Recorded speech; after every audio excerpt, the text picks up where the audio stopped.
What's up, y'all? It's the MMA Analyst doing my preview, my predictions video for UFC 93 Henderson versus Franklin. It's got a few nice fights on here, and let's get right down to it. I'm going to start like I always do from the top and move my way down to the bottom. First fight, Dan Henderson versus Rich Franklin. Rich Franklin, he's 24-3. He's probably the third best middleweight in the world. They don't call him Ace for nothing. The Jim Carrey look-alike. He's a tough guy who's really only lost to two people. He lost to Anderson Silva and Anderson Silva's stablemate Lytle Machida. These three losses have all come via violence. And other than that, he's looked absolutely outstanding. This will be his 14th fight in the UFC. He's the former UFC middleweight champion. He definitely was one of the earlier poster boys for Zuffa. The ex-math teacher has pretty much crushed his American UFC opponents. He TKO'd Matt Hamill, Travis Lutter, Nate Quarry, Evan Tanner, R.I.P., Ken Shamrock, Edwin DeWeese, and Evan Tanner again, R.I.P. He submitted Jorge Rivera and Curtis Stout. Against foreigners, as an outside of America, he's either lost or won by decision, minus a TKO over Jason McDonald. He decisioned David the Crow Lawazo, who's coming back to the UFC in about a month or two, and he also decisioned Okami, and then we know what happened against the Brazilians. Before Anderson Silva showed up, it's kind of like Rich Franklin was the UFC's Anderson Silva for that division, for that weight class. He just smashed everybody. Nobody could really stop him. It didn't look like anybody was going to beat him. Now he's in a real tough spot. He got Mr. Potato Headed by Anderson Silva twice, and now he's gone back up to 205 to fight basically anybody who isn't named Anderson Silva. This time that somebody happens to be Dangerous Dan Henderson. Dangerous Dan, Hollywood Henderson, Dan Hendo Henderson, Denture Dan. It really doesn't matter what you call him. This dude is a beast. He's the only one in Pride to ever hold two titles at the same time. He's beat some of the best: Vanderlei Silva, Vitor Belfort, Murilo Bustamante, Nogueira, Elder. He beat Ninja Hua, Babalu, and many others. He's been fighting since 1997. He's 38 now, and I know he's trying to make a name for himself in the UFC again. That's right, again, because he already did it the first time. That was back in 1998 when he won the UFC middleweight tournament. That was at UFC 17. He's got losses to Vanderlei, Arona, both Nogueira brothers, Misaki, and most recently in the UFC, he lost to Rampage and Anderson Silva.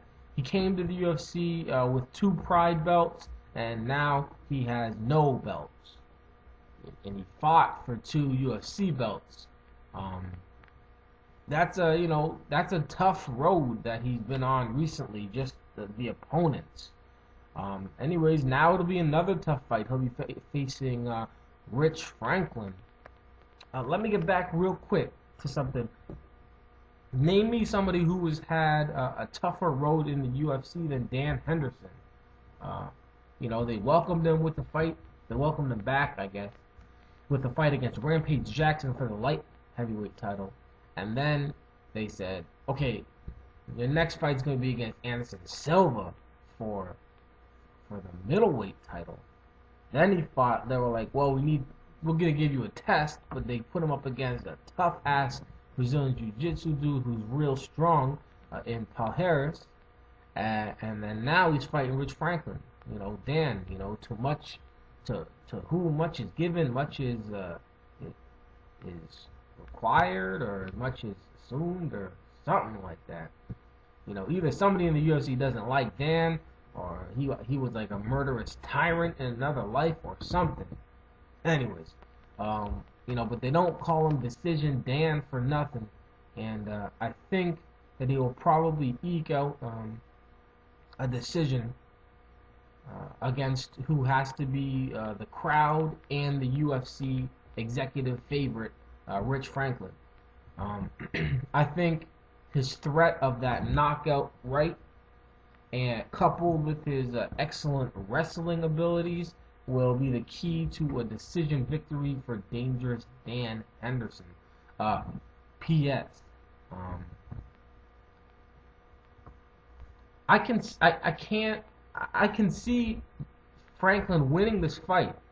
I just I don't believe in my heart that, you know, that really Franklin has what it takes to beat Dan Henderson, and I also don't believe it in my head. I can envision it. I can see it happening in some way, but I don't see in a fight how it would happen.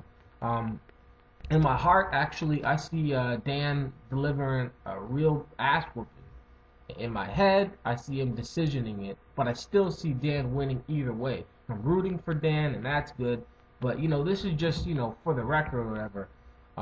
If Franklin can beat Dan Henderson, then I'll say Franklin was much better than I thought, which is kind of strange, because I'll say that Franklin is probably number 2 or number 3 in the world right now in his weight class.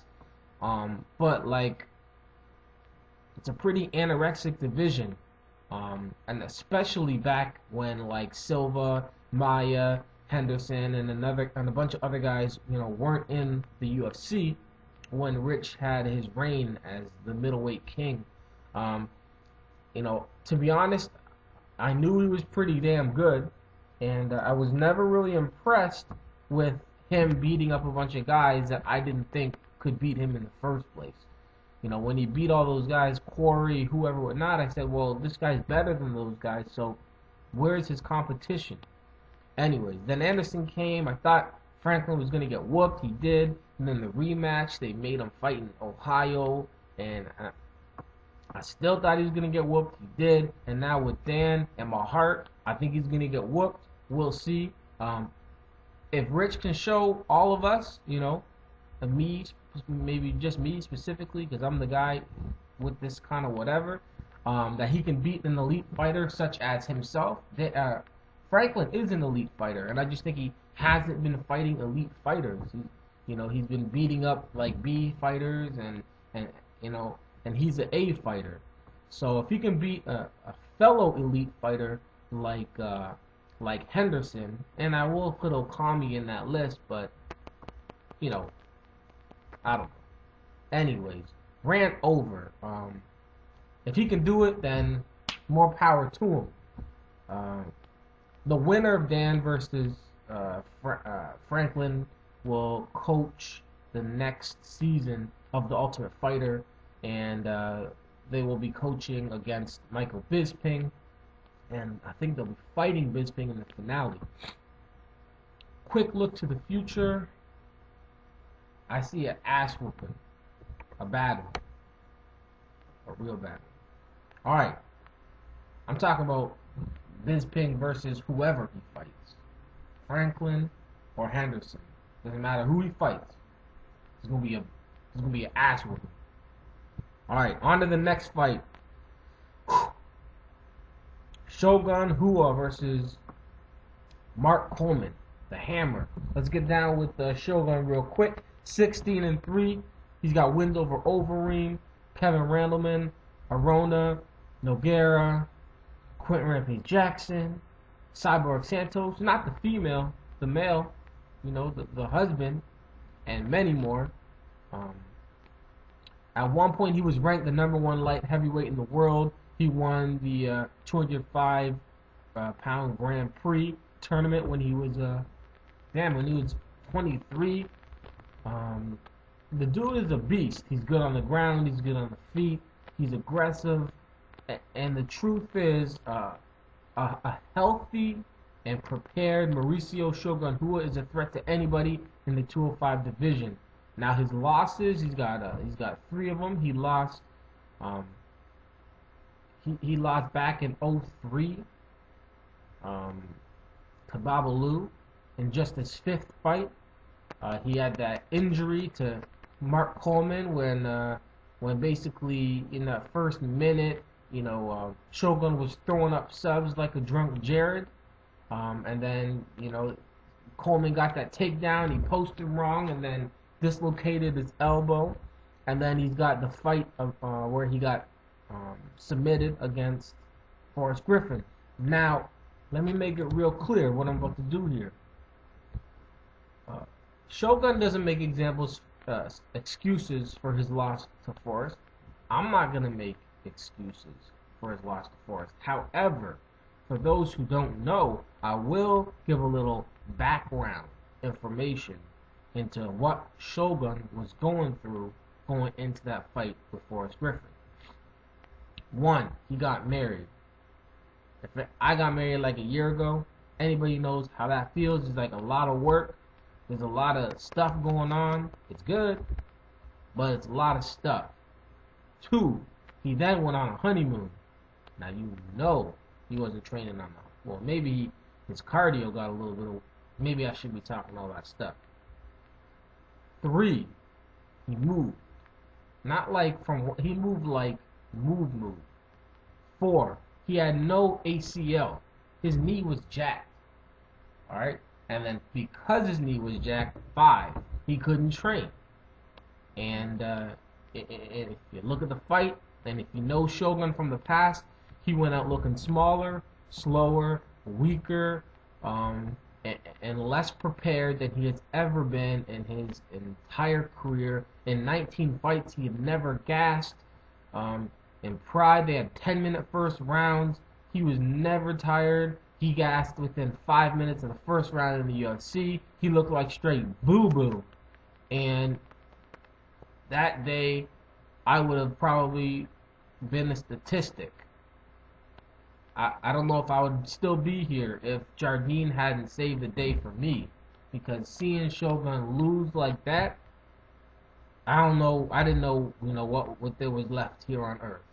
And Jardine saved the day. If you don't know what I'm talking about, then look back at the cards and see what Jardine did that night. That would have made me continue to go on, see hope. Anyways, Forrest took advantage, ended the fight in the rear naked choke in the 3rd round, right at the end. Since then, now again, those aren't excuses. I'm just letting you know. It's like, how come you're not at work? I'm not going to give you excuses for why I'm not at work, Mr. Boss Man. But I will tell you that my car broke down. Right? You know what I mean? Like, it's not an excuse. I'm giving you a good reason. That's what these were. Alright. Anyways, Shogun since then had 2 surgeries to repair the torn knee. And from what I hear from doctors, specifically one of the doctors that was working on his knee, is that he is back. He is back. He's back. I saw some videos online of him training. It looks like he's back.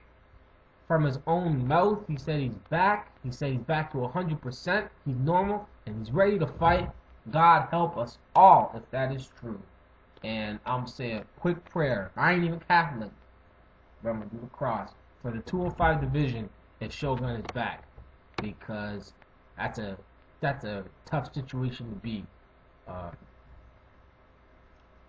He'll be fighting Mark the Hammer Coleman, 15-8, first ever UFC heavyweight champion, Pride 2000 Grand Prix champion, a legend in the sport. He's fought some of the best of the best. He's fought the best, Fedor twice, Nogueira, Krokop, Pizzo back in the day, and many others.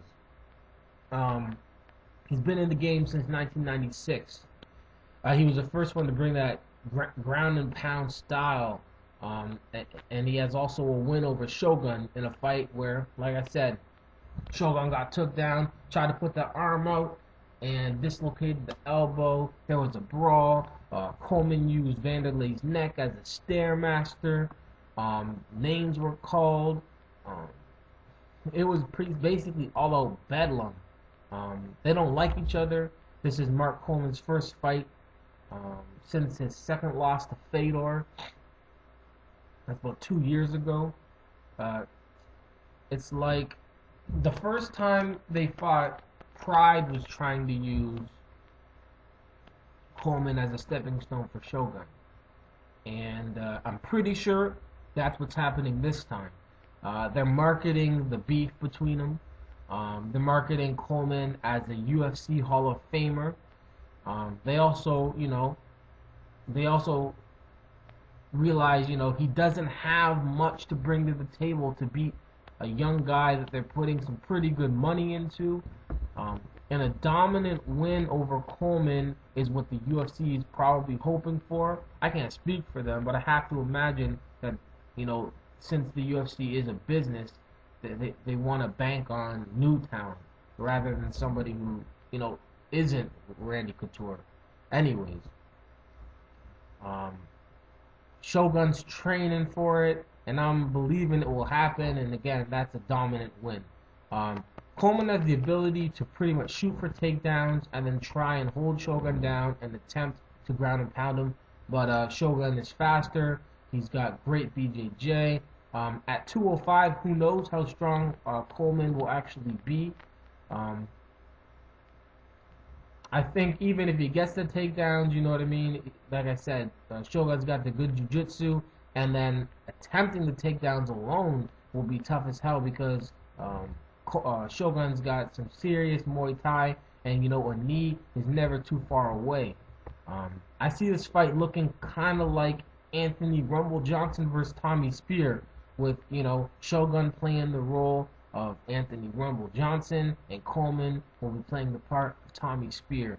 I don't think it'll happen as fast, but it'll happen all in the first. By the last minute of the first round, I believe Shogun will be standing with his hand up, and the referee will jump in and stop the fight. All right, up next, Dennis Kang versus Alan Belcher. Oh damn. Kang is doing a damn thing in the UFC. If you don't know who Dennis Kang is, then you should be in for a treat.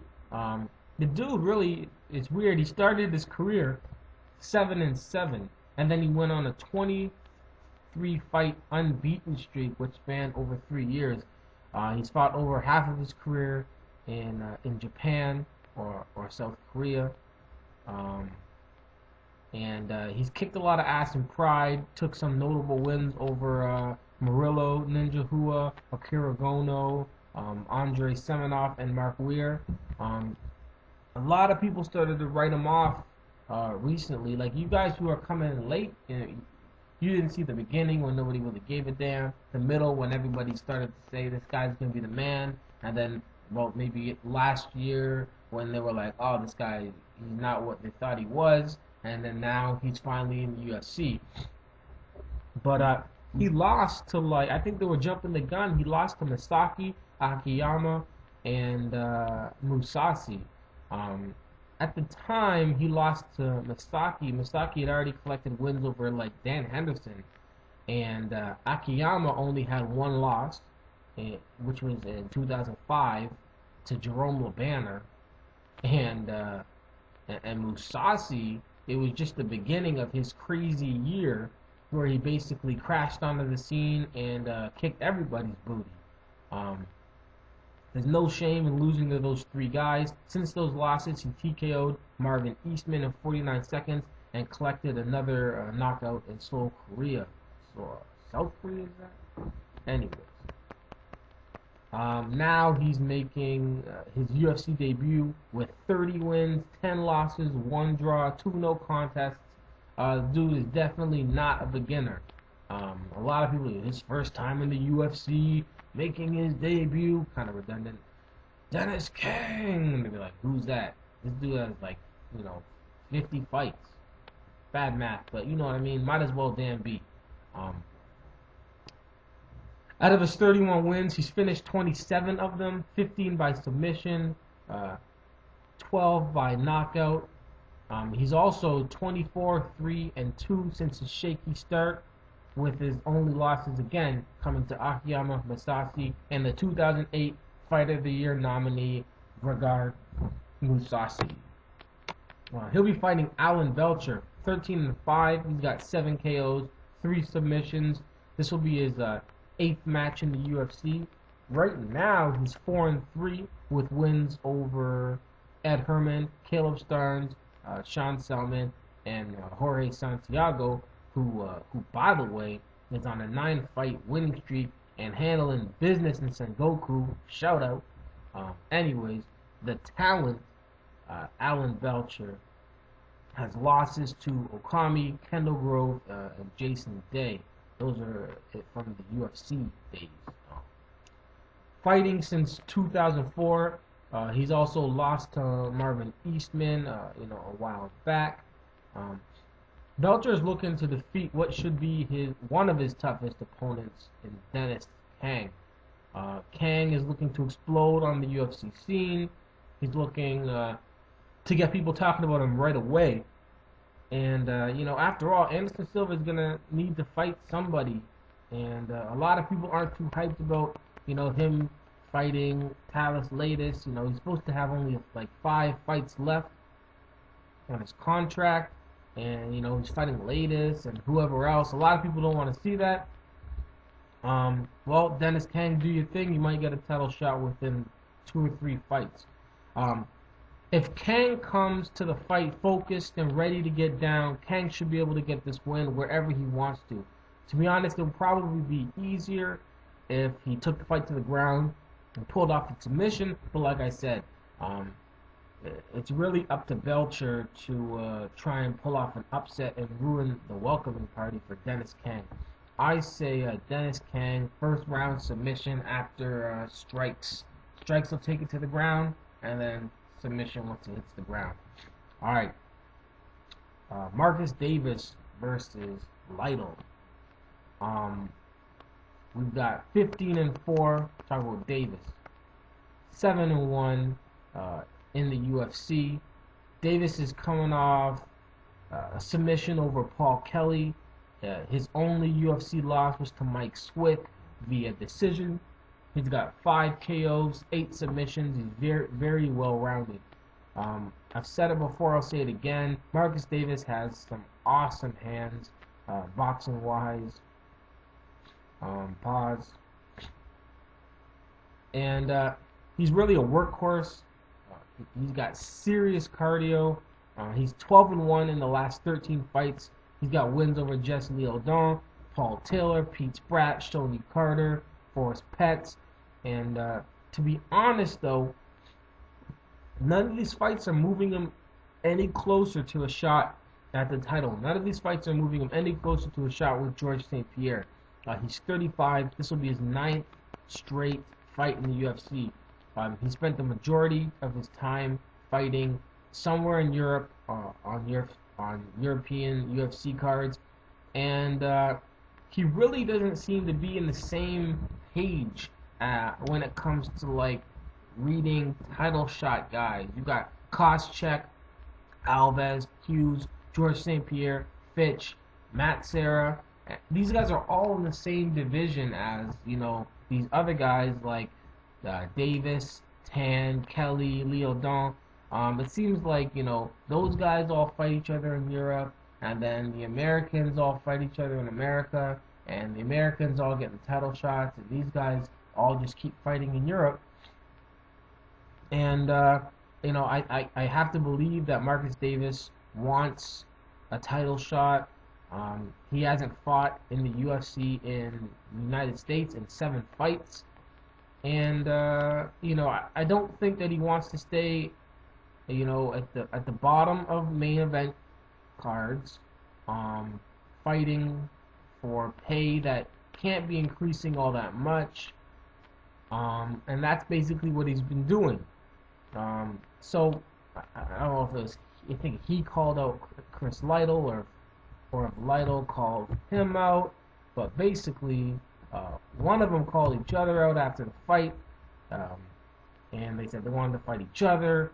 and the UFC heard the request, granted the wish, and Lytle is a possible segue to bigger and better fights for Davis. Ones that could mean more money, could eventually mean a title shot if he keeps winning. And Lytle and Davis together, they have 7 UFC bonuses between them since 2007. You know, Fighter of the Year, Submission of the Year, Fight of the Night, Submission of the Night, Knockout of the Night. They've got 7 awards between the two of them, so they're making their extra money. That's for sure. Just getting those bonuses. Sometimes they're like $60,000.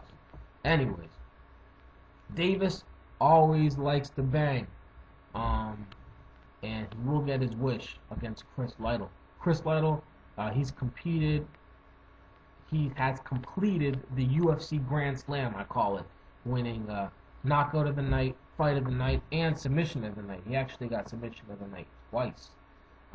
And then all these things happened back to back to back to back, 4 times. He lost to Josh Koscheck in the middle of all that, and then he got another Fight of the Night in a victory over Paul Taylor, which was his last fight. Since his debut in 1999, there's a lot of older dudes on this card. You know, most of the time, you got over 35. We got about 4 guys fighting on this card that are over 35. Just segue real quick. We got Dan Henderson, Mark Coleman, Marcus Davis. Chris Lytle's 34, so I'm gonna put him in the old category. Jeremy Horn. That's a lot of older dudes on this card. Anyways, Lytle. Back to Lytle. You know, he is. 1999 is when he debuted. He's 26-15 with 17 submissions and 4 knockouts. It's kind of strange. He's got 17 submissions in his win out of all of his wins, but he also was a professional boxer with a record of 13-1. He hasn't fought in boxing since 2005. He's fought some of the best and the biggest stars on some of the biggest stages MMA has to offer. He was a runner-up in the Ultimate Fighter when he lost to Sarah. He faced Sonny Carter, Nick Diaz, Robbie Lawler, Carl Parisian, Joe Riggs, Matt Serra, Matt Hughes, Thiago Alves, Josh Koscheck, and more.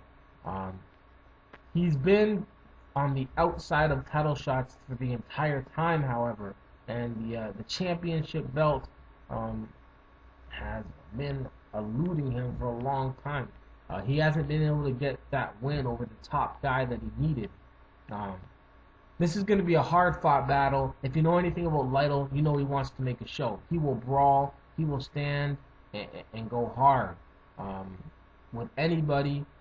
Even sometimes when it might be easier to take it to the ground and just get a submission victory, and maybe that's the better plan. Lytle's like, F all that. He's ready. He's in the bang. He's trying to get that fight of the night. Couldn't believe in his last fight. He was like, I'm going to get fight of the night. And I was like, you can't just pick fight of the night. You got to fight the guy. You know, you got to go out there. You got to do your thing. He's got to do his thing. It's got to be entertaining enough for long enough to be fight of the night. It's just too random a thing. Lytle was like, F all that. I'm taking my 5th one. I'm taking my 5th, something of the night. And he did. That was very impressive. He also won it, so that doesn't hurt either. Like I said, though, he's 34. He's not getting any younger. I'm not sure if he's accepted just being an exciting fighter and the never champion thing, but he's definitely doing a great job at being an exciting fighter. This will be another exciting fight. Unfortunately for Lytle, I think it'll be a slugfest where he ends up on the losing end. And I say it will be a 2nd round TKO from Marcus Davis. And then the last card on the main card, Husumir Palhares versus Jeremy Horn. Palhares, a Brazilian Jiu-Jitsu practitioner with an 8-2 record. He is very, very strong, very compact. excellent submissions. I've said it before. Every time I mention this guy, I'm going to say it again. He rips off people's legs. He does a lot of leg locks and ankle locks. And just people's knees get effed up. People's ankles get jacked up against this guy. He could definitely be a force in the middleweight division. His last fight was a tough loss to one of the best in the game, Dan Henderson. Paul Harris, he had another loss. His only other loss was in 2006. Many are wondering how far he can go, and this fight may not be the fight that'll answer that question. We saw what happened against Dan Henderson, and now we'll see what he can do against Jeremy Horn. Paul Harris has beat some tough guys, and like I said, lost recently to one of the toughest. So a win over Horn may not tell us much. A loss, on the other hand, will reveal a whole lot. He's finished all of his wins by submission except for 2. And again, it's no secret what his game plan will be against his opponent, Jeremy Horn. Now, don't be mistaken. I'm not saying Jeremy Horn with 80 MMA wins is not a threat to most fighters in his weight class. I'm just saying that it won't build up the buzz unless it's a devastating win for Paul Harris. Horn is 80, 18, and 5. He's beaten and faced some of the best since he started his career in 1996. He split fights with Chuck Liddell. He lost to Nogueira in 2000. He fought Randy Couture, Ricardo Arona multiple times, Frank Shamrock, Matt Lindland. He lost the decision to Anderson Silva, and he's fought many, many more. He's fought in the UFC, Pride, IFL, RIP, Rings, Pancrase, and a dozen other organizations. So again, he's a veteran with more experience than 99% of MMA fighters. And the thing though is that he's 4-5 in his last 9. He's coming off 2 losses back to back to Marquardt and Dean Lister, where he was submitted in both. And though he has defeated 99 guys by some type of submission, he's also lost half of his losses were by submission. So I think the main thing here is A, ring age, and B, Paul Harris' strength. Paul Harris, let's talk about ring age real quick. Paul Harris is 28 years old. He's only fought 10 times. He's only fought for like 3 years. He's never been KO'd. Most of his matches, he goes into them with the intent to submit while receiving as little damage as possible. Horn, he's only 33, but he's been in over 100 professional MMA fights. He's been doing it for 13 years. It has an effect on fighters. It's been apparent in Horn lately. I see the younger, stronger, faster, more technical Paul Harris getting the first round submission over Jeremy Horn.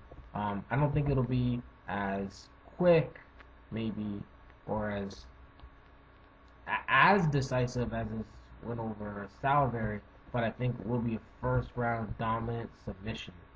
Alright, now for the rest of the card, the undercard, I'm just going to give you my picks. I say we got Marvin Kampman winning by technical knockout over Alexander Barros. We've got Antonio Mendez winning technical knockout first round over Eric Schaefer. Thomas Dural, I don't know how you say that name, to be honest.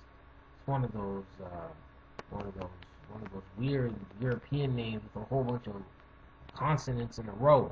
Anyways, I say he's gonna take out Ivan Serrati by knockout in first round. We've got John Hathaway, who I've done a little bit of research on this guy. Guy looks really impressive. He's 10-0. I think he's going to get the first round knockout within the first 2 minutes of the first round. So 2 minutes into the fight, I think Tom Egan will be unconscious. And we've got Dennis Seaver. I think he'll get the submission also in the first round over Nate Moore. I see a lot of like fast fights. I think this will be one of the cards